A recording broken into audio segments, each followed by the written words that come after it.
had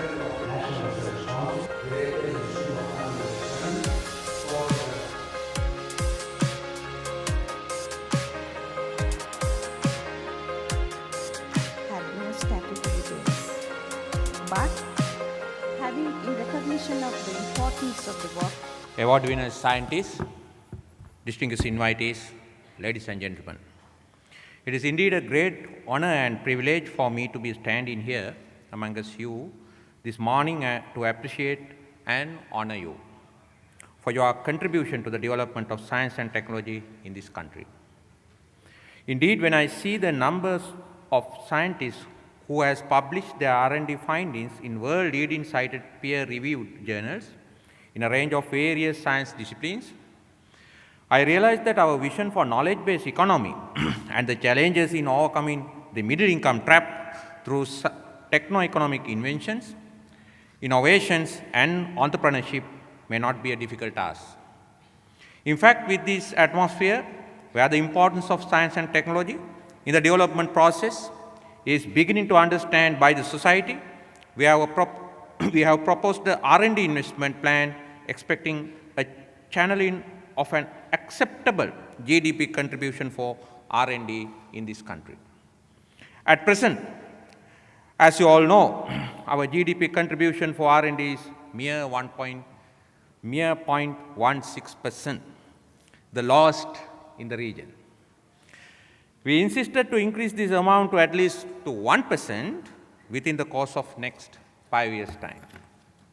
We can see some trends towards this expectation have been considered by the authorities of the country, especially the financial authorities.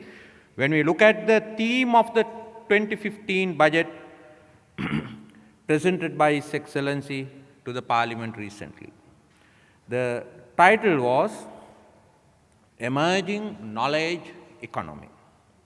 In order to identify an economy as knowledge-based economy, it should produce at least 30% of its GDP from high-tech goods and services based on innovation and knowledge systems. That share of our own economy is just 0.9%. So it will be a Herculean task to achieve 30% of GDP from knowledge-based product and services. I think you all as educated cream of this country should have a close observation to see that this trend will continue towards the expectation of at least 1% GDP contribution to make the environment conducive for the scientists and technologists to innovate and contribute towards knowledge-based economy. If you take the global indices on knowledge economy or innovation, we have been actually sliding down. As far as the knowledge economy index is concerned, our rank in 2008 was 82 out of 134 countries. And in 2012, it was 101 out of 145 countries. So we are sliding down. Innovation index, as far as the innovation index is concerned, 2009, our rank was 58 from 130 countries. Recently, they published their 2014 index, and our rank is 105 out of 143 countries. So it's not a very healthy situation. Though our unemployment rate has gone down, which is about 4% at present, the unemployment rate among the educated youth is increasing. The unemployment among the youth, between 20 to 24, is about now 20%. And the unemployment rate among those who pass A-level is about 10%. Actually, the unemployment rate on those who actually failed O-level exam is just 2%. So you can see the correlation between education status and the unemployment status. It's a pathetic situation. So we have had actually enough experience during the past, and we know the consequences of youth unrest more than anybody else. As such, creation of a conducive environment for educated generation is a must and is an immediate challenge. Investment in R&D, as we propose, will provide openings for innovation-based industrialization, providing more opportunities for the educated youth, for them to have comfortable lifestyle within the country. Look at this, look at South Korea, Taiwan, Singapore. They have tried it. They have proved it. And it was the investment in science and technology that made them the economic tigers of Asia. According to the recent estimate done by our economist, Professor Kolmage, if the GDP contribution for R&D is gradually increased over the next 5 years to about 0.9% of the GDP, the economic growth of the country will reach to about 8%. It's a sustainable growth rate. If the trend continues for another 5 years towards about 3% of the GDP, economic growth would be around 10%. Of course, the capacities of you, scientists, engineers, and the technologists, and the capacities of our educated labor force have been taken into consideration during this estimation. An educated society is a blessing for any country. I think the time has come for the decision makers to strategically harness the benefit of this unparalleled asset for the development of the country. It can only be done by a proper investment plan towards an innovation-based economy.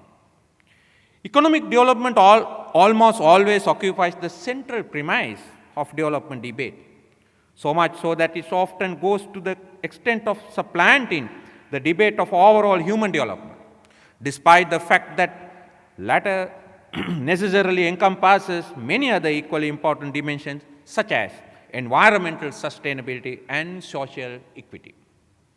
We as a nation have set for ourselves some challenging economic growth targets.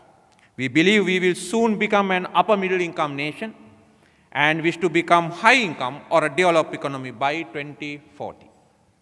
Our target per capita GDP is $7,000 by 2020 as envisaged in Unstoppable Sri Lanka program, and $12,000 by 2040.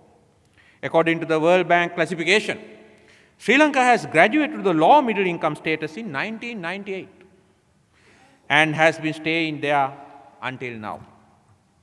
A common characteristic of the emerging economies that have graduated to the low middle income status is that they have been largely driven by increased utilization of untapped and underutilized resources. This is termed as the first wave of growth, or called factor-driven economic growth. Sri Lanka too has enjoyed this advantage while it's riding this first wave of growth from 1978 to 1983. During the early phase of economic liberalization, the country enjoyed the benefits of the foreign direct investment and export growth. Low-cost labor was available for garment and other export-oriented industries. There was substantial internal migration of workers from rural areas to urban areas.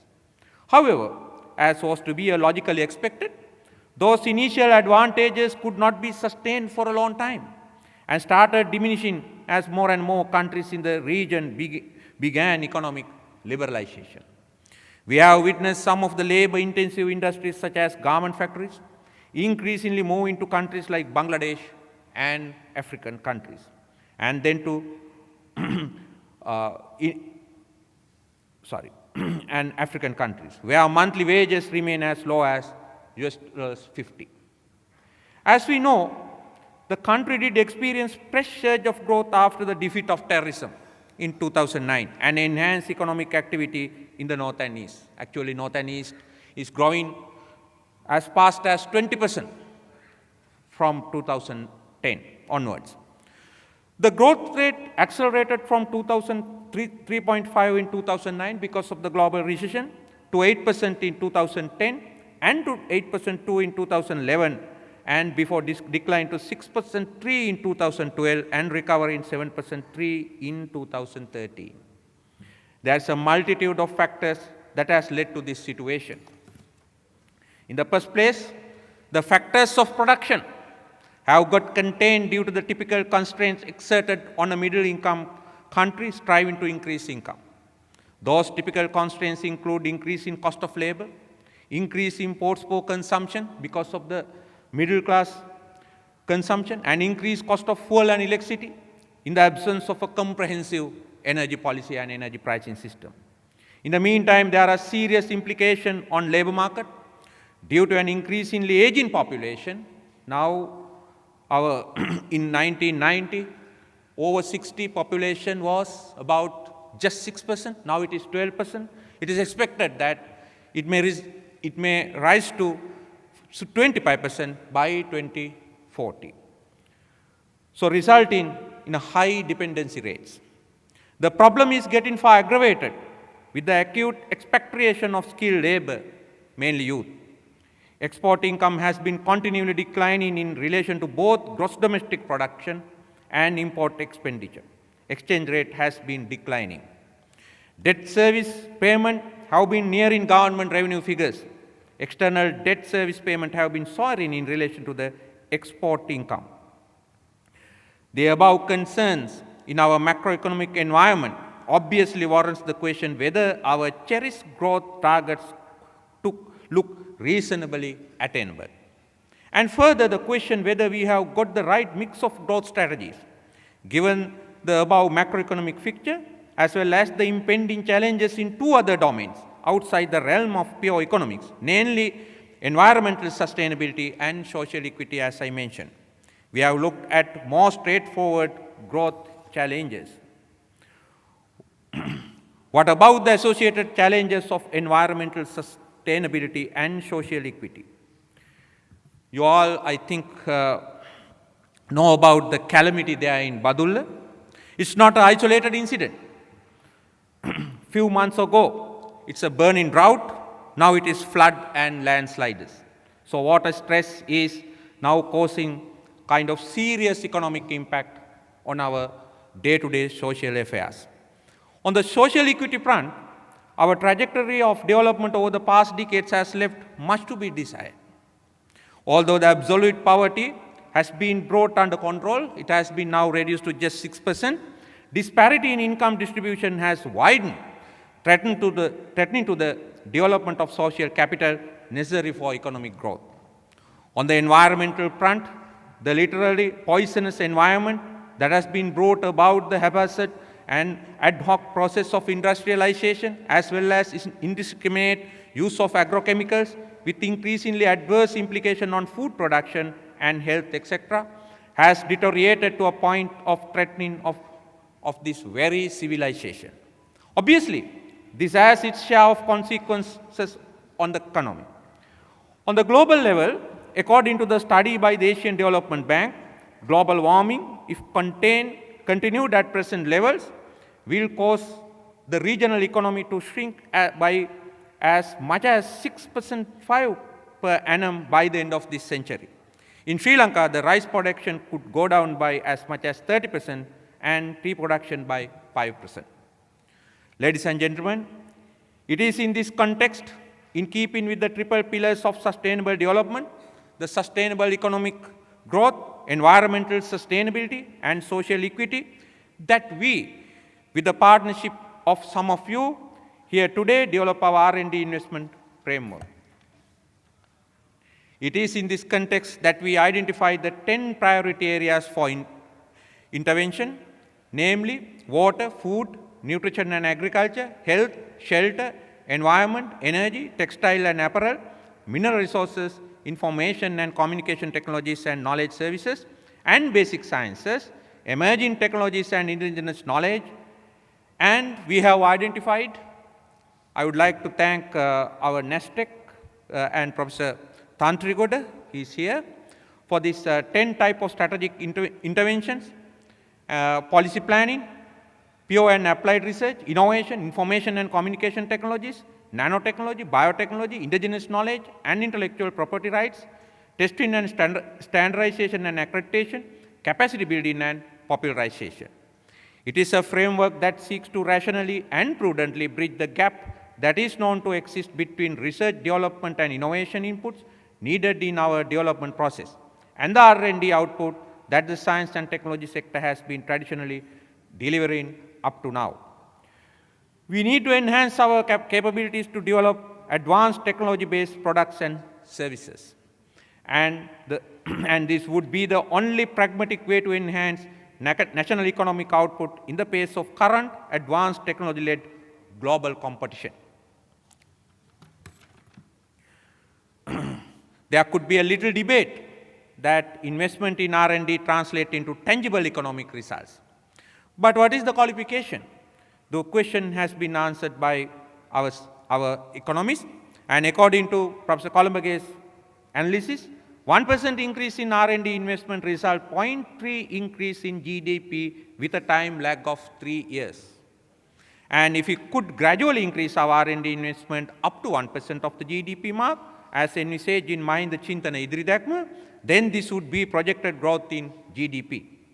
Innovation should be all pervading, across all disciplines, across all spheres of economic activity, across all levels of complexity.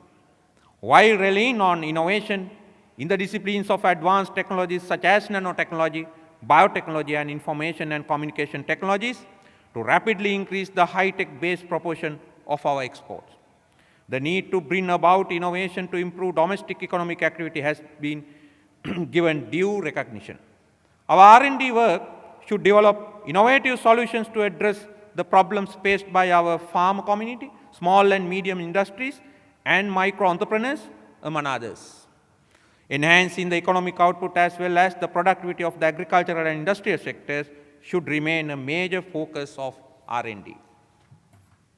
And this is the transformation that the proposed R&D framework is intended and designed to bring about. We have also identified the annual investment requirements by the state and private sector, which may change during the mid-course depending on the progress.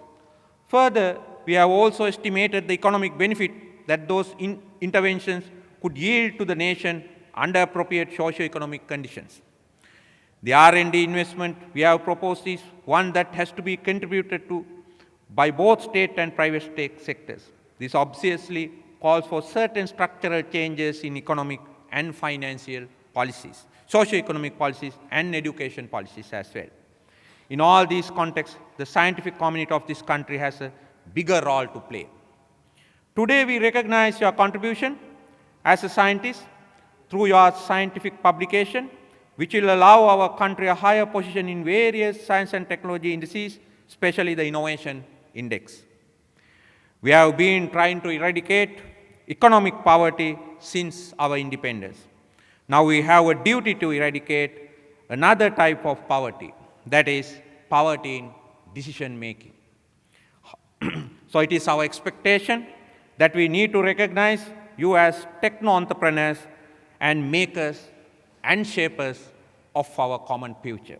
I thank you.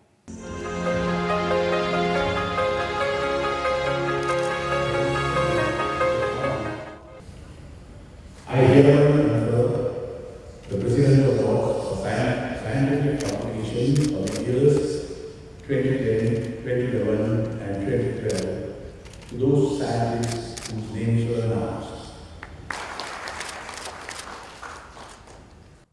තාක්ෂණ සහ විද්‍යා පරීක්ෂණ කටයුතු වල යෙදෙන පරීක්ෂකයන් ඇගීමට ලැබීම ගැන මම ඉතාම සතුටු වෙනවා. මම හිතන්නේ මේ මම සහභාගී වෙන දෙවන උත්සවය. අපේ රටේ දැනුමේ කේන්ද්‍රස්ථානයක් බවට පත් කරන්නට යන ගමනේදී රට වෙනුවෙන් පරීක්ෂණ කටයුතු වල යෙදෙන විද්වතුන්ට දිරිදෙන එක හිතන්නේ ඉතාම වැදගත් අනිවාර්ය අංගයක් හැටියට අපි පිළිගන්නවා. මම හිතන්නේ අවුරුද්දකට 100ක් පමණ